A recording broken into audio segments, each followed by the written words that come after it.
Hey, everybody. Welcome to the TEConnect podcast. I'm John Martin. And I'm Dean Riverman. Dean, we're digging into the world of MSPs today. Yes. Digging. Yes. Digging, yeah. Yes. I mean, it's a metaphor for? I don't know. It's a metaphor for digging? I don't know. I mean, we're not busting out shovels here or anything. You know, I'm not literally. I'm not literally digging, just saying yes. we're talking about MSPs because we're talking Yes. to an MSP today. Yes. Getting into a conversation because I feel like this is a topic of interest for us as a distributor. This is true. You know, we doesn't typically, have MSPs as customers. That's exactly. Right. And That's then to our VARs as well, who maybe, I don't know, maybe they feel like it's a little competition going on, or maybe it's more of a, hey, we'd like to kind of, work with MSPs more. We're not really sure how. Right. Maybe even take on some of that stuff ourselves and vice versa. Yep. So we're digging into this a little bit today. We've got Shane Mishler with us. He is with SD Tech. Nice. We're going to talk a little bit about the kind of the traditional roles of the MSPs and the VARs. Explain. I mean, I think most people know the differences, but we're talking about maybe where there's typically been some crossover in the past. All right. Where maybe we should be looking at more collaboration options. Yep.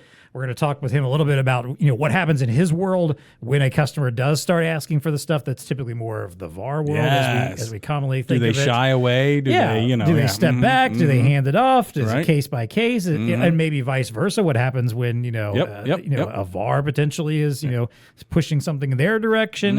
And then we'll get into a lot of emerging tech stuff too. That's good. Some of the, this will be a good I'm very perspective. curious from their perspective about the emerging tech that we're always talking about For on sure. here, AI and edge and all that stuff. So Yeah. I think we got some good conversations to have here, and like an MSPs and VARs, bridging that gap between them, maybe. And Kumbaya. yeah, there you go. Yeah, We can all get together. one big happy tech family One big here. happy tech family. That's right. All that plus our usual value to the VAR. What's TEConnecting with us? It's time to plug in and get connected. Welcome to the TEConnect podcast. It's time to get connected.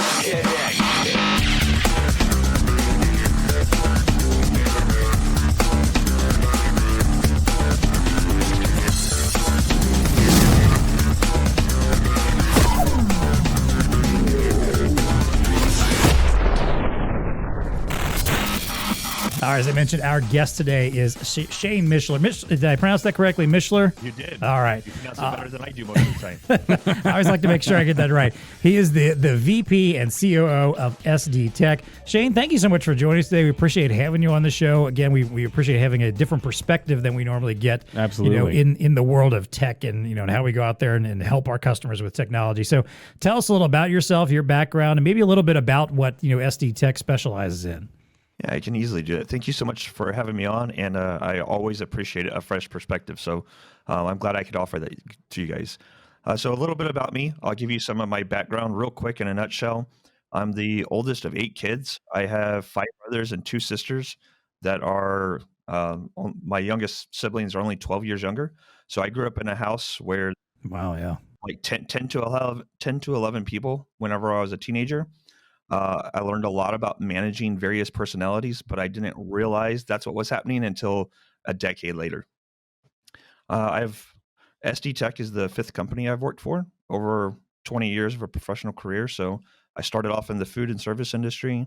I moved to oil and gas. I was a roughneck for about 5 years, hated every minute of my life, but you get used to the money.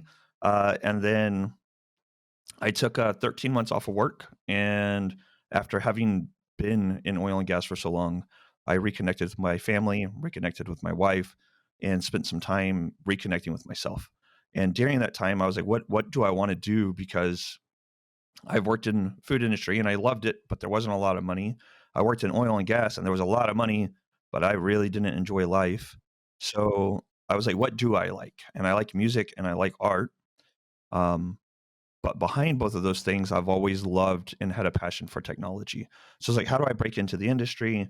And I realized that the easiest way to do it was either going to go to school or get a start as a frontline employee. And I had taken 13 months off work. I needed a job. So I started with this company making $9 an hour, and they almost didn't hire me because of my background. And they were like, you're a flight risk, man. You came from 6 figures and you're making $9 an hour. And I was like, please just give me an opportunity. I know what I want to do. I know I need to be able to break into the industry. And then I spent 5 years with that company, switched to retail industry, working in corporate, and did that for 5 years. And then I was debating about opening up my own business. And during that time, I met the owner of SD Tech, and the two of us connected in a very natural and organic way, and it had nothing to do with business, had to do with our hobbies, and we enjoyed the same TV shows. And he was telling me about his business, and it had been open for 20 years, and he was providing this incredible service to small and medium-sized businesses and helping them with technology. And as an individual who knows how other people struggle with technology, I was like, man, I really like this. And he was like, yeah, it's an MSP. And I was like, what the hell is an MSP? What does that mean? What does it stand for? And I had never heard the term. And it was about 2 years into working with SD Tech before I felt comfortable explaining what an MSP was. So with you guys, it makes me happy to know that you're familiar with it, and that's amazing. But now I'm comfortable and familiar with it too. So what a great story. Yeah, very no common doubt. to a lot of our customers, and how they get into the industry and stuff like that. That's right. Somehow a little bit of bleeding in and crossover, figuring out their way. Yep. Like they didn't go to school to be a VAR, but here they are, you know. Yeah. Here they are. Yeah, that's right. Exactly. Yeah. Well, and I like the Maybe idea not the roughneck angle. Well, yeah, that's true. pretty unique. That's a whole. We got to have another podcast on that. So that's a whole different level you went through in your background there. To your point, I'm sure the money was great, but man, that's some kind of special work that not many of us have the capacity for. Man, Certainly it wasn't not. even the work; it was the culture. The culture was there. There was a culture, but it wasn't what I would ever want anybody to be subjected to. I see. Gotcha. Mm-hmm. Understood. Well, that's definitely a different way to change that game there then too. Yeah. Well, good. I'm glad we're having this conversation because I think there's and I like that you pointed out that it felt like it took you a couple years to understand what being an MSP actually means, because I'm not going to lie, I feel like when I came to BlueStar, it took me a couple of years to understand what a value-added distributor for sure is and does and how we fit into this particular world. So who we sell to. Yeah, exactly. Who are these people? Who are these people we're selling to, and why are they the people that are using the stuff that I don't know. Yeah. So let's talk about this. Let's talk about the idea of the MSPs and the VARs, because traditionally those two worlds don't necessarily have a lot of crossover. But I feel like as we get into this increasingly very tech-connected world, well, I didn't realize I was totally branded ourselves there. That was totally unintentional, but that worked out. I think more end users, they're just really looking for hey, I need tech support. I need someone to help us out, whether it is with the physical gadgets that we're using in our day-to-day business, whether it is with networking, whether it is with help desk support, all the little stuff that goes into technology. I don't think most people in a business sense, someone in the business world thinks about technology as, a couple silos. Like, these are the guys that are going to do this. These are the guys that are going to do that. I just want the folks that will do this. I want the guy or gal who's going to come in and just take care of all of this for us.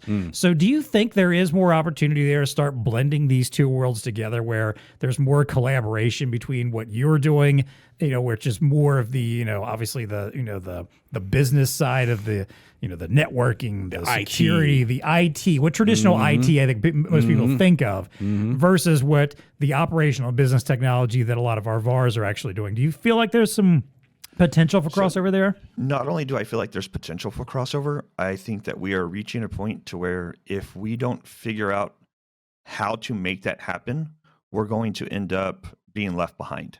So over the last 5 years, I joke about not understanding what an MSP was, only to a degree. It really did take me about 6 months before I got comfortable explaining to somebody else what an MSP was.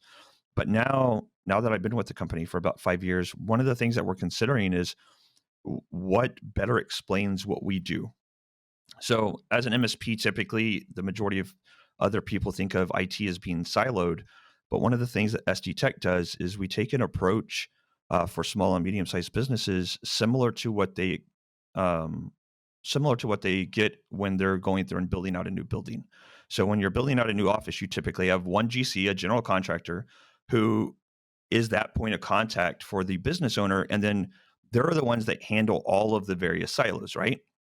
They get the electrician, they get the plumber. They're the ones that help with the IT side of things, and they pull it all together to make it for a very easy experience with an owner, because oftentimes owners can be like a bride on their wedding day. They can get a little bit explosive. So if you give them one point of contact, it's fantastic. So that's what we try and do. I do not like telling my clients, I need you to contact somebody else.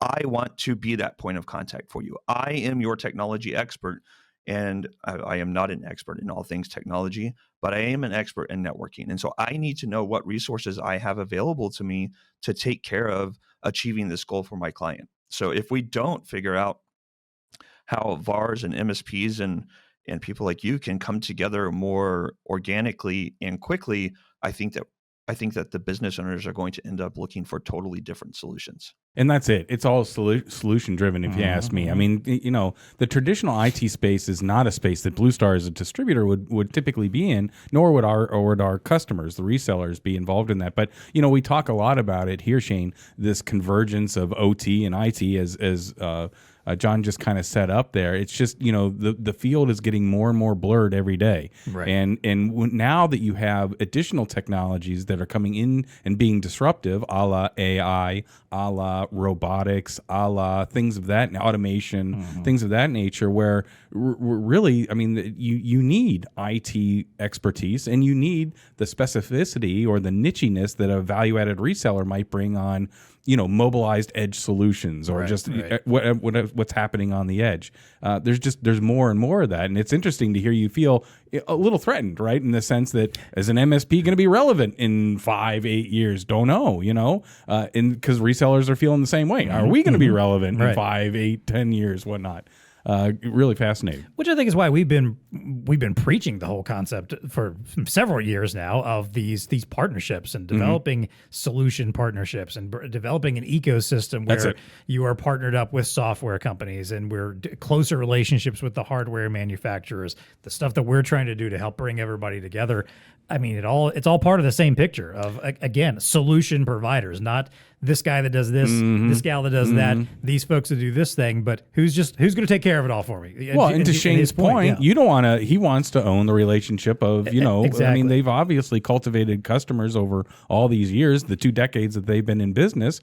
Their customers rely on them and see them as a value-added, trusted advisor on all of these fronts. Yeah, for sure. So then, Shane, let's talk about this then. What happens then in your situation where, let's say, a customer comes to you and you're already working with them, where it's a brand new project where you're starting out, like, hey, we're getting the networking infrastructure together.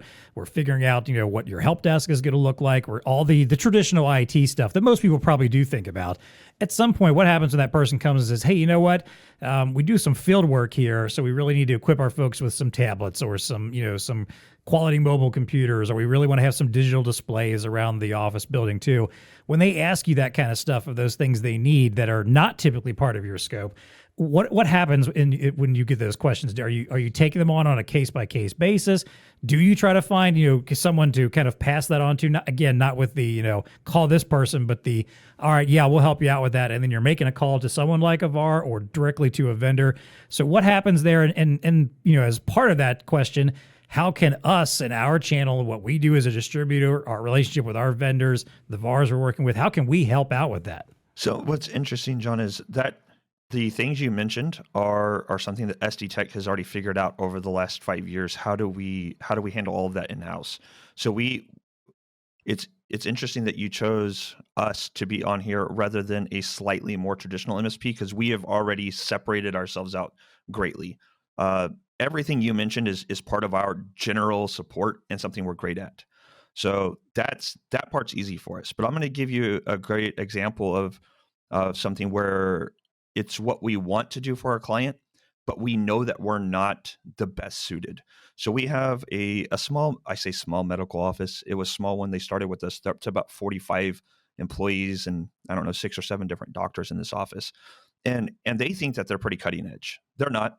They're still using computers and servers that are between 2 to 5 years old. And so I'm helping them, try and get to be more stable, but they're wanting to be cutting edge. And so the owner's wife came to me and she said, hey, I saw I had this great experience at another office. I don't remember if it was in California or New York. And she was like, they had this little robot that came around and greeted their clients as they were coming into the front office. And when it greeted them, it also had a tablet in its hands and it said, basically fill out your paperwork here. And I was like, man, that's amazing. You guys you're not ready for that. And she was like, but I'm really interested in it. And I want to be able to do this. And y'all are our tech guy. You're my tech consultant. You can make this happen. And I'm like, that's amazing. And I would love to be involved in that project. And I'm sure I could spend some time researching it and looking into various solutions. But even if I find something and I'm capable of spending the amount of time to get in there and implement it, eventually something is going to happen and that's going to need extra troubleshooting. I need somebody in my back pocket who is an expert in this field. I need somebody that can act as a consultant on my half whenever I have this, come up, and somebody that I can reach out to and say, hey, can you provide me with 10 to 15 different solutions, and let's help narrow it down for my client. Now, this is more advanced cutting edge stuff, but I think, the same example could be broken down into 100 different ways with how I want to act as a general consultant for my client.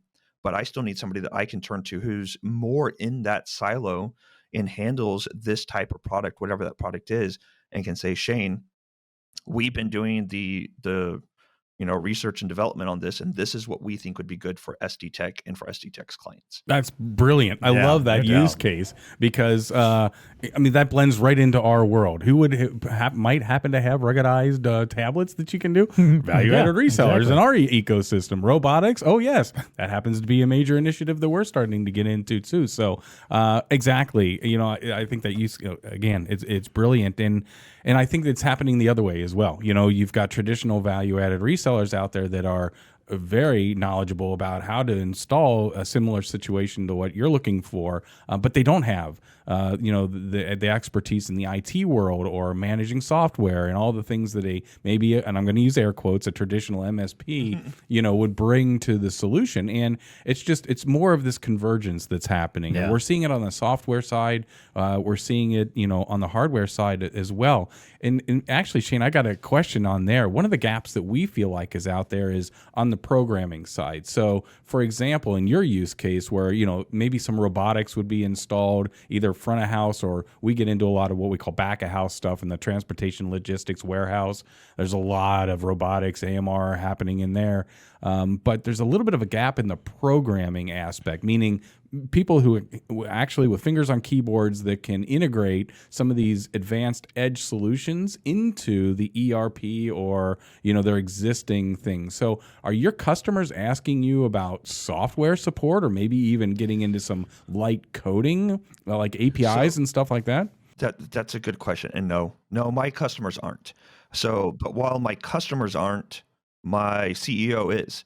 And so Wes is consistently looking for people who can assist us with bridging the gaps that we have identified, that we're hoping that we can fix those gaps before our customers do start asking.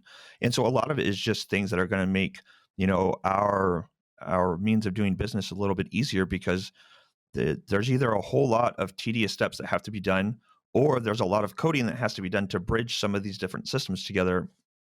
And for us, I think that's another thing where having a person who's acting as my point of contact that can help me connect with other individuals, and I don't have that right now.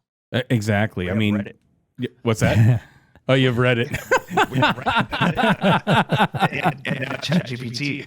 There you go. Yeah. You might be able to find out, but it just speaks to the complexity that we're all kind of facing, really right? Of IT infrastructure. Of course, that's already kind of complex, but as the edge grows and these solutions demand more out of sensors and automation and things of that nature, it's just naturally going to happen. Yeah. That these worlds are going to collide, and back to your point, John, it's all around the partnerships, right? And who you develop, and vetting that, and having some comfort level, right? As Shane is indicating here, I'm not going to walk in front with just anybody. Yeah, I want to have a comfort level on what the solution is and what would be provided. Yeah, and I think it goes back to something we've talked about many times too, which is, we always encourage folks like, hey, lean into your expertise, lean into what you're best at. Mm-hmm. If your expertise is networking, fine, lean into that. If your expertise is mobility solutions, fine, lean into that. Mm-hmm. But with also the knowledge in the back of your head that, hey, you can't just rely on that, because if that's all you're willing to do, and you're telling customers, sorry, once you ask for anything beyond that, I'm going to say no, or I'm going to pass you off to someone else, or maybe make a light recommendation or something, you're only hurting your business. I think it's fine to have that kind of mentality of, look, we are the best at what we do when it comes to X, Y, Z, these particular fields, whether that is IT space, whether it's the technology, the hardware, the software, whatever it is. It's fine to have that expertise. But then to what we've just been discussing here, that you've built this network around you, this kind of, this comfort zone of this, tech stack and these partnerships and, this integration that you've got built around you, that when someone does come to you and say, here's what I want to accomplish from start to finish, you can still say, yeah, we're going to take care of that. We've got that for you. Right. I know that I'm going to be the point of, contact and the expert for whatever that XYZ stuff is. But I've got the folks that I feel comfortable with, that I've grown to, to rely on. Maybe I know just enough about their business to tell you what they're going to help you out with. I'll bring them in and introduce you. We'll work together. It's all part of this bigger picture of, again, a somewhat single point of contact that has all the network, as you mentioned earlier, that network, that connections to all the people that you need to bring in. I think there's so much to be said for that. And again, in this hyper fast-paced world that we're in, where everyone wants to go out and figure out, like, hey, I need this. Well, why can't I have a robot with a tablet in my front office tomorrow? Exactly. And why can't you guys be the ones that do that? You did all the other stuff for me. It's just another type of tech, right? Because again, the end, and I know, I'm not saying the end users are unsophisticated, but at the same time, when these folks are coming up and doing these projects, they do want to know that, like, look, I know that we don't have the infrastructure to do all this.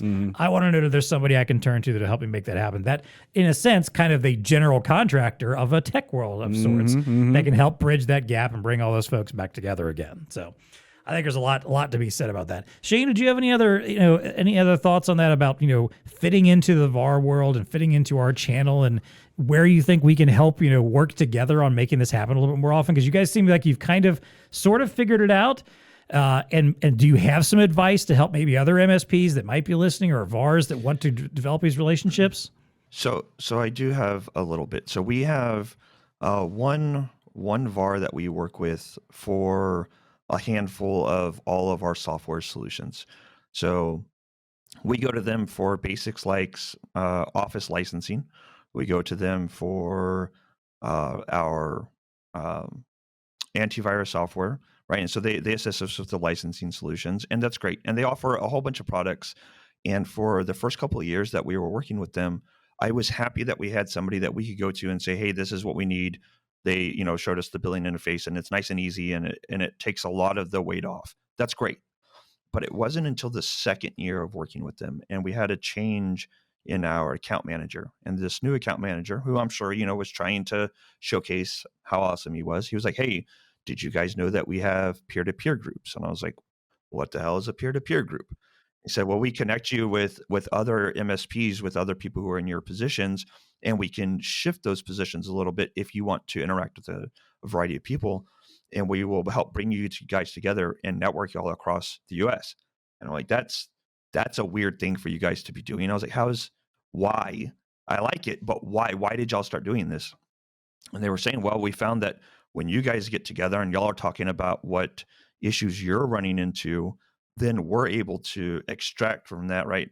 And talk about what we could be doing different to make things easier from you. And I was like, oh man, that's really genius, and not something I would have expected from somebody that I was buying Office licenses from. And then our relationship grew a little bit more, and it was over margaritas, right? So, we're drinking some tequila. Of course, the relationship grows. And this gentleman's like, hey, so what else can we be doing? And I'm like, it's nice that you offer us solutions that I know I'm looking for, but what about the solutions that I don't know that I'm looking for? And he was like, what do you mean? And I said, well, I mean exactly what I just said. It's not hard to understand. I don't know what I don't know. And I was like, but you guys have like 3,500 different software products that you put up in front of us. I don't have the time to go through those. You have gotten to know us over the last couple of years. You know what products we're already using. So even if you don't know my clients, you have an idea of what my clients look like. Can you come to me and say, hey, Shane, these are some other things that I've seen that you might be interested in? And then they've been able to do that for us, because they're doing the research and development and choosing what products to add to their platform.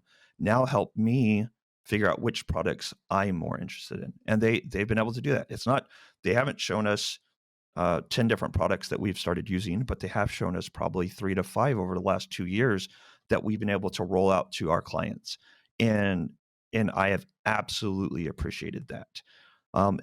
Past that, he's also gotten us in contact with other, I don't really know what the term would be, but I guess a value-added reseller.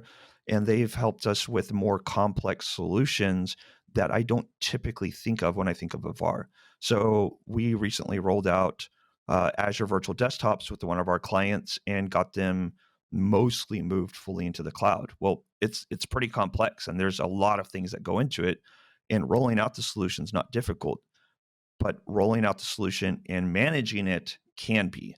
And so now we have this group in our pocket who assists us through those types of things. And so I have another expert with these more complex issues. And we wouldn't have found out about them if it weren't for the guys that we were already working with who are looking for ways to make managing my customers easier. Yeah. Really good use cases. That's a success story right there. Yep. Yeah, exactly. Yep, no doubt. You get a great partnership. They help you find your next partnership, and it just all keeps coming together. Well, Shane, you kind of mentioned the idea of, the technology you don't necessarily know that you need. Right. Or, again, as we start talking more and more about new technologies on the market, and we talk a lot on this show about emerging tech like AI, edge computing, machine vision and learning, robotics we've been talking about already, cybersecurity. So all this stuff is things that we think that VARs should be watching, that they should be incorporating in their tech stack, developing those relationships and partnerships wherever they can. We talk to all kinds of amazing people that were always like, hey, get in touch with these folks, have them a relationship and some kind of a contact with them so that when these opportunities start happening, you're ready to roll. You got somebody, yeah. Yeah, and of course, all the related software folks on that side too. So what are you and your team, talking about right now with these kind of new edge type emerging technologies? What are you investing in? What are you advocating for? When you're talking to businesses and maybe they're not ready for this stuff yet, or they think they're not, what kind of stuff are you saying you need to be at least watching this stuff? It's fine if you're not ready yet, but you need to be watching out for it. So we haven't reached a point where we are telling many of our clients, you need to start watching for this stuff. But what we are realizing within our own business, and I say we're realizing, this is something that we've been really focused on for the last 2 years, is as a company, as an MSP, it's easier for me to say as a company who positions themselves to be the general consultant of all things technology, we have to carve out time to do exactly what you're talking about, to figure out what are we passionate about. And sometimes what we're passionate about is not helpful for our clients at all. Like, we're passionate about crypto. Crypto is not helpful for our clients. That's nothing. But I am passionate about where some of that technology is going to take us. And then we have things that our clients are asking us about, and they're like, hey man, this is tech. What are your thoughts? What are you looking at? And we're like, well, I can understand that it sounds cool, but that's not something we're interested in at all. So, but we're having to figure out what are we interested in, and what will our clients be interested in the future.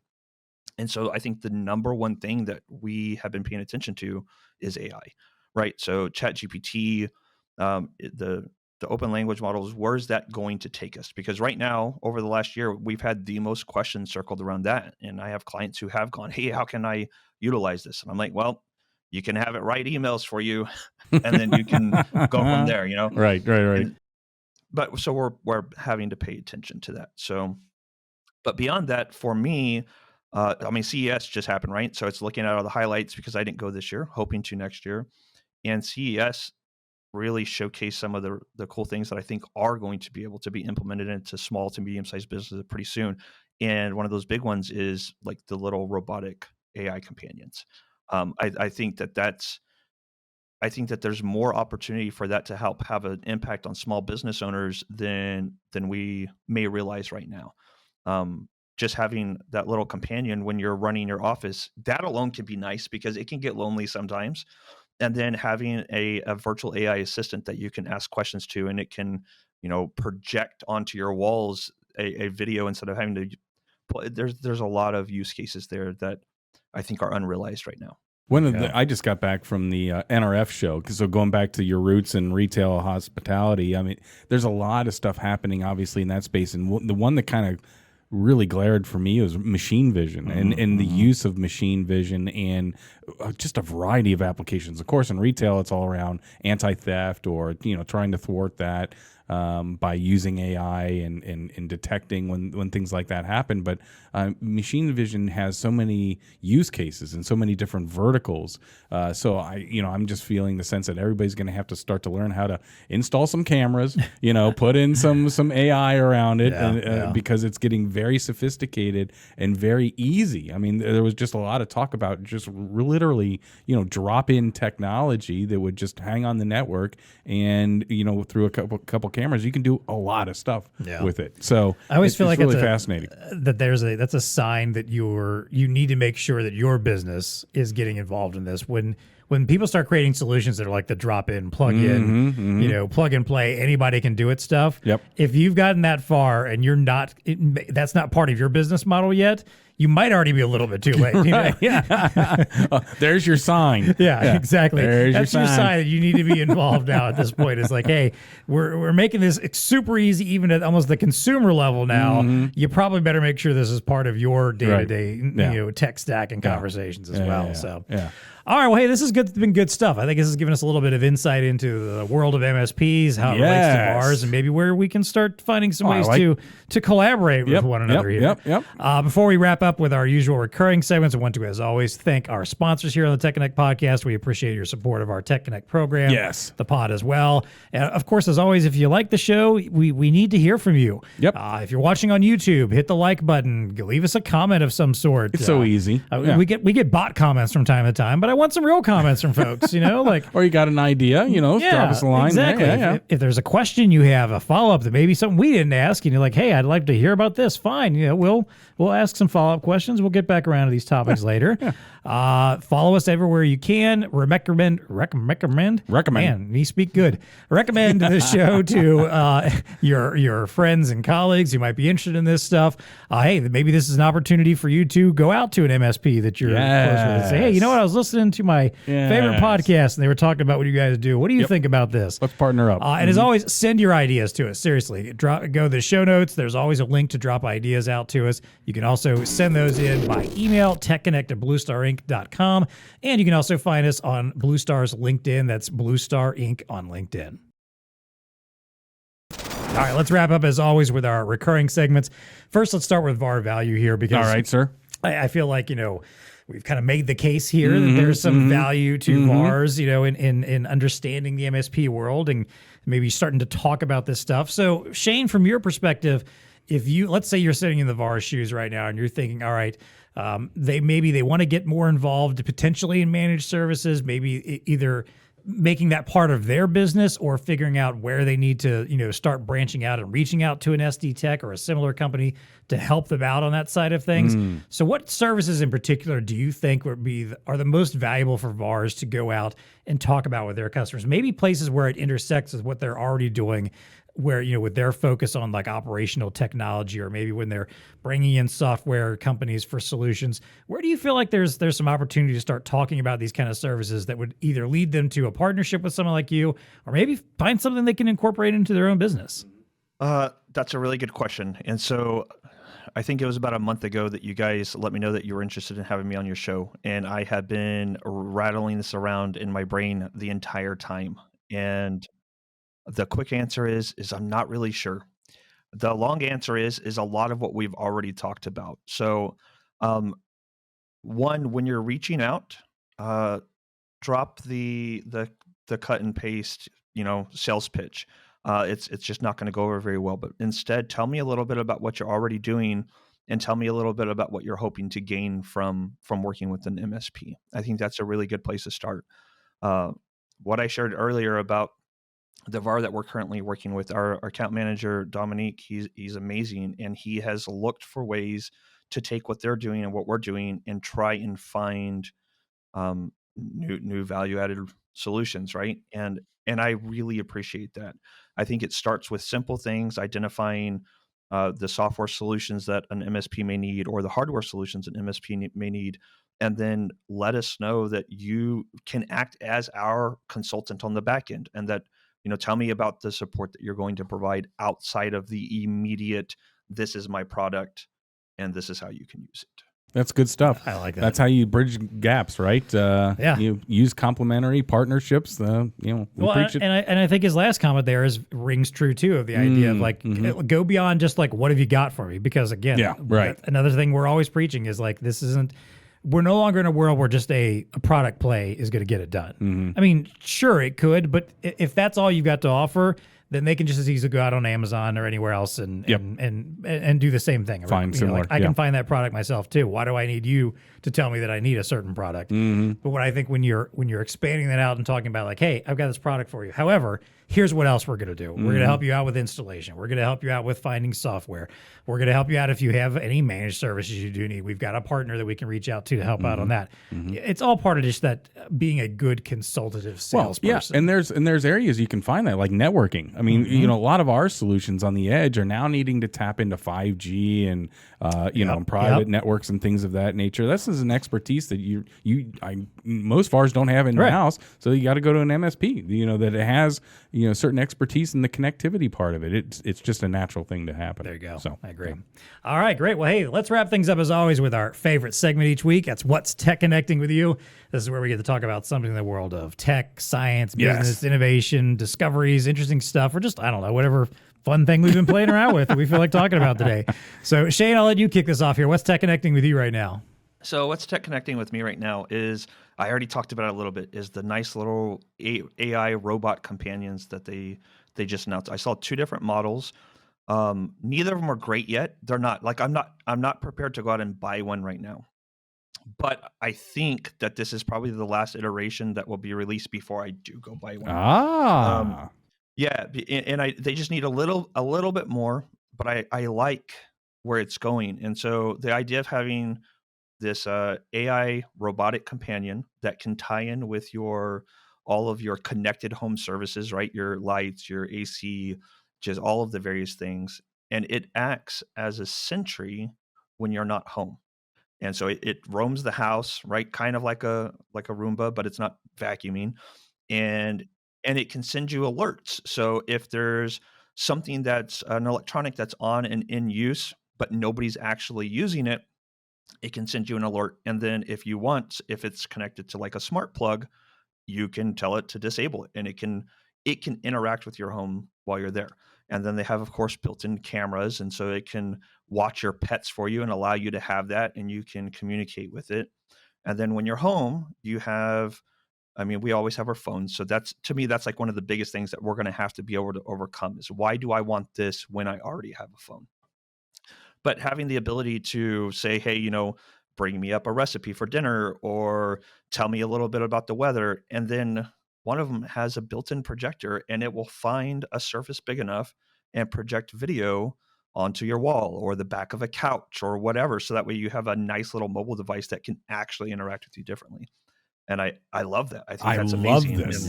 Yeah. Oh, so we are getting closer to the Jetsons. This is Rosie, the robot that just, Yeah. So is it that? Yeah, go ahead, Shane. I think there's a lot of potential there for healthcare, for like elderly and for individuals who are more often than not alone. And to have that, I know that probably worries a lot of people too, but I think that there's a lot of potential there. So the ones that are out right now, they're small. I think they're probably about 18 to 22 inches tall, size of a small dog. And I think one of the 2, that's what it even talks about, is like, it's going to come home and greet you. So when you come home, it's going to be there and it's going to greet you like a dog, but a dog that you can interact with very differently. And I'm like, well, I like my dogs, but I'm always open to having a new one. I'm always open to having a new friend. More importantly, will it actually listen to you? Because my dog, when I get home, just jumps all over me, won't stop attacking me, won't stop getting in my way. I just want it to listen to me, and if it'll accomplish that, then not that I'm going to trade in the dog for it just yet. But also can't turn on and off the lights for you and stuff like that. Drop something in your calendar invite. That's a very good point. Yeah. I want the Rosie thing. Can't quite accomplish that yet. No. So. Yeah. All right, good stuff. Always love to see what's happening at CES. Yeah. Knowing how the other home solutions work, it's probably going to listen when you don't want it to, and well, won't true. listen when you do. Yeah, that's true. Yeah. Good point. Good point. Very good point. All right, Dean, what's TEConnecting? I'm going to go AI, more thwarting of AI. Okay. So here's the headline. Sony, Canon, and Nikon to develop digital signatures for photographs, distinguishing shots from AI-generated images. I like this a lot. I feel bad about all the professionals out there making, shooting real photography only to have it hacked, right? Right. So their technology is embedding digital signatures in images so they can be distinguished from increasingly sophisticated fakes. We've all seen the deep fakes that are out there. Like what did you? Yeah, was the Pope really shaking the hand of you name whoever it was? Wasn't there an image a couple years ago of him wearing like a vintage coat or something? Big puffy coat. A big puffy coat. Yeah. Which honestly, at first time I saw it, I was just like, why is the Pope wearing this designer coat? Right. I thought it was real for a second. Yeah. So not only are they doing, but an alliance of global news organizations and technology companies and camera makers are launching a web-based tool called Verify, where you can check the image for free and to make sure if it was actually something done in camera, that it has that digital signature. So that's awesome. So now there's a standard that's being used by Nikon, Sony, and Canon around this. And by the way, those three companies control 90% of the digital global camera market. So there you go. And if you upload an image into it, it'll tell you whether or not it was actually shot on one of their cameras. Again, that's 90% of what's out there, or if it was not, or it had what is called no content credentials. So there you go. We're thwarting AI by actually embedding it into the actual, the original. But there's more of this stuff that's going on. Google is doing some embed technology, digital watermarks on some of the things that they're doing. Intel, a great partner of ours, developed technology to determine whether an image is authentic by analyzing the skin color that indicates blood flow under the subjec's skin. Oh, wow. That's like, whoa. Those Intel folks are like whirlybird, right? So if it doesn't have the 6 fingers, that typically is a giveaway. Yeah, right. Now you can at least be like, all right, does it actually look like it's a legit there's no blood in that human. Yeah. I like that. So this stuff is just fascinating. But look how fast all this is happening. I know. So Don't anyway, you just wish for a change? Kudos to those guys. We would think about this stuff and develop this stuff first before we release this insane technology. I mean, I know it's never going to happen because we tend to put a lot of carts before horses sometimes. A little bit. But I'm glad to see that now we can check our photos at least to make sure that call the BS meter. Exactly. Yeah. Well, I mean, it needs to happen because I feel like we're going to hit some kind of inflection point where a very unfortunately dangerous potential photo or video will come out that's a fake and is AI generated, cause some serious that issues. Would never happen in, say, a lead up to an election like we're going to be. Exactly. Could cause some real serious issues and a real problem. Well, I think everybody's already suspect of it, but now we got a tool that, in essence, everybody would be utilizing. Right. There's some good. That's awesome. There's some good. Yeah. So what's TEConnecting with you, man? So, I've mentioned a few times before that I kind of both in good and bad ways introduced my son to video games. Yes. And he loves playing them. Yes. And it's helped me get a little more nostalgic and go back to my gaming days and start playing again a little more frequently. Dust off the Atari. Yes. Right. Mm-hmm. Yeah, not an Atari, thankfully. But he would, I can imagine if I put it in front of Atari, he'd be like, Daddy, what is, like, as it is, we've played my old Nintendo, like classic Nintendo, and he's played some of the old games in there. He's like, why does Mario look so weird in this game? I'm like, exactly. Because this is 8-bit technology from 40 years ago, kid. Like, shut up and just enjoy it. Yeah. So we decided for this Christmas to do a little bit of an upgrade, which was as much for me probably as it is for him. Now, originally my wife was like, well, I was going to tell you to go get a PS5. I was like, that would really be almost exclusively for me. I think he'd be fine with it. There'd be plenty of games he'd enjoy, but that'd be much more for me. So we decided to compromise and let's get a Nintendo Switch, which is, not brand new. This has been out for a little while now. But we decided to make that upgrade and got him a few games to start. And he was head over heels for Super Mario Odyssey, fun game. He's already played all the way through it, even more than I've even touched it hardly. But myself, what's TEConnecting with me right now is I got myself The Legend of Zelda Breath of the Wild. Okay. Which I've always been a huge fan. Are you a fan of these games, Shane? I am. Yeah, absolutely. So I was always a fan of the Zelda games back in the past. Played almost all the original Nintendo, Super Nintendo, the Nintendo 64 ones. Okay. Loved Zelda. I've not played a lot of them for years. Of time, of a big gap that I had. I was like, this is gonna be one of the first games I'm gonna have to play. I've heard it's one of the best, and I love it. It is a fantastic, amazing game. We've gotten to this point where like at night when like I take my son upstairs and get him ready to get to his shower and ready for the night or whatever, I go and sit and play. He comes out and watches me play for like an hour before bedtime or something. Nice. And he never even. The best part is my wife was like, "Aren't you ever gonna let him play?" And he's like, "I don't want to play. Like Daddy's playing. He's awesome. I'm enjoying watching this." And I'm sitting there like, "Yes, like I get my gaming back again." Yeah. But it really is. It's a fantastic. Again, I know it's several years old. There's even been a sequel already, but very immersed in this. It's the most fun I've had gaming in a while, and I'm very much enjoying. It's a beautiful game. It really is. It's a stunning game. Just an amazing open world and so much stuff you can do, and it's cool. I feel like all right, this is the next level of gaming that I've been missing out on since I've had PS3 is the last thing I had, so I'm really excited about playing some more games. Shane, do you get into the augmented? Are you that deep into it, or? So I am very, very deep into gaming. Gaming is what got me into tech when I was a kid. I've been gaming since I was like 5 years old, and I built my first computer because of gaming. I've built my 5th or 6th or 7th computer because of gaming. I just recently built one, and I realized after I built it, I'm like, yeah, it's been 4 months and I haven't even installed anything on it.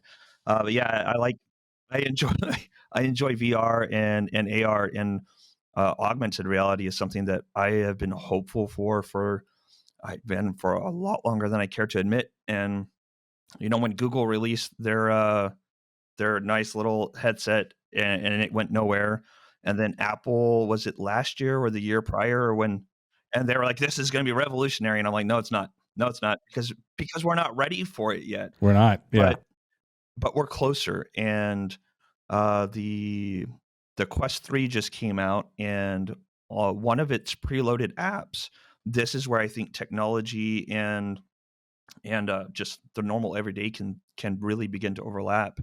One of its preloaded apps is a piano teacher. And so it's AR, right? Not VR. So it's AR, and it lays out the notes on all of your keys in front of you.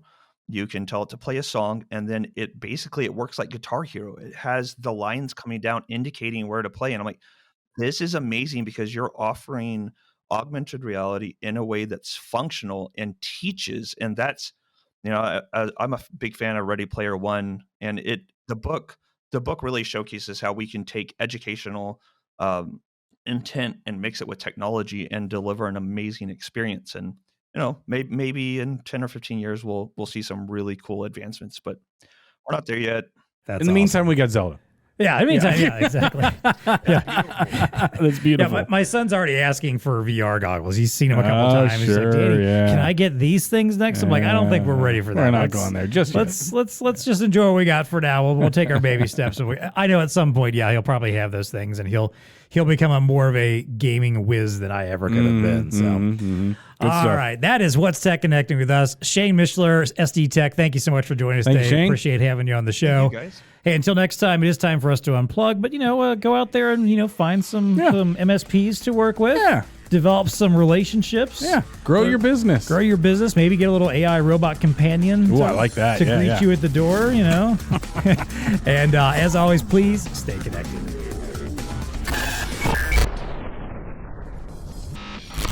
The TEConnect podcast is brought to you by ELO. Built with versatility in mind, ELO's EdgeConnect offers a wide assortment of peripheral options for your digital display. Whether we're talking endless aisle, self-order, collaboration, you can seamlessly attach up to 4 peripherals to the touchscreen edge with the flexibility to add, remove, or change later as needed. I just always think this is so cool, this idea of it's not just a screen. Yeah. You got stuff you can attach to it to do other cool things. Yeah. And, Well, you have to be modular. Yeah. I mean, our whole lives are built around screens. Now you just got to attach stuff to make make business happen, brother. There you go. That's right. I like it. So, all right, here's some of the things you can do. You can do status lights. You can Nice. do sensors like temperature sensors, 3D or conference cameras, barcode scanners, card readers, collaboration tools, payment cradles. I mean, at this point, It's almost endless. yeah, if you can't find some kind of peripheral that's going to meet your customers' needs, I don't think you're really trying. Like, Yeah. what are you doing Yeah. in the business? You're not offering up the right solution. Yeah, exactly. yeah. You're just out there like trying to like it's like Oh, I got a touchscreen too. yeah, it'd be like just like trying to sell a phone, like a bricked phone or something, you know, Right? like Yeah. like I haven't even turned it on. There's no apps on it or anything. You want it, you know, like this will do stuff for your business. Yeah, we're not doing that. We all not know we're doing not that. doing that. Yeah, yeah, Elo definitely isn't doing that, obviously. So to learn more, check out the link in the show notes or contact your BlueStar account manager.